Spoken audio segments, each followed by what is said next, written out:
Alright everybody, let's talk about the Valkyrie, which was the most iconic mech out of the Macross series, as well as the Robotech series, which used its content. Hello everybody, my name is Preston Poulter, here with Lords of Iron, where we talk about everything mecha. In the Macross/Robotech universe, we basically see three Valkyries. We see the VF-1A, which only has one little laser there on top. Now, in Battletech, this was ported over to be the Stinger and then later became one of the unseen mechs because of rights disputes, as I've talked about a number of times on this channel. But back in the old days, the Stinger was one of the classic light reconnaissance mechs, which was viewed as slightly inferior to the Wasp, which is the Valkyrie VF-1J from the Robotech Macross series, which has two little lasers like little antlers, one on each side of its head.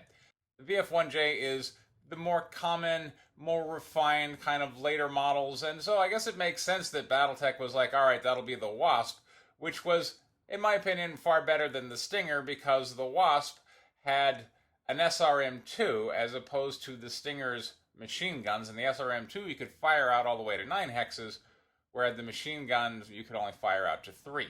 And lastly, the VF-1S, Roy Folker's Skull 1. So we only see one of the VF-1S's in the Robotech Macross series. It's the Skull 1. It's passed down to Rick Hunter after the death of Roy Folker at the hands of the beautiful but deadly Maria Perina before she heals. I hope this isn't a spoiler for anybody. I mean, come on, it's pretty basic stuff. But the VF-1S doesn't have a direct conversion over into Battletech, at least not in the base set that I was working with.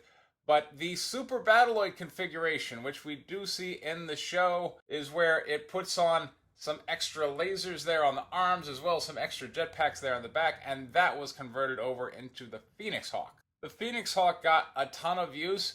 It was one of the lightest of all the medium mechs. As I mentioned before, just taking the base designs and porting them over to Battletech often had heat problems because in the anime, well, you just want as many things that you can fire as you can, but in Battletech, well, that means you used all your tonnage for weapons and not a ton for heat sinks, and now your mech has heat problems.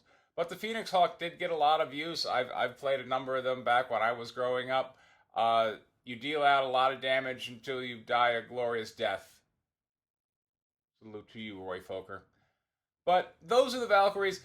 Even when they're in fighter configuration, the head unit is kind of below the cockpit, and you can tell, oh, that's a VF-1A or a VF-1S, just counting the number of lasers that are there present on the head. Anyway, hope you enjoyed my video. This has been Preston Poulter with Lords of Iron. Thanks for tuning in, everyone. Take care.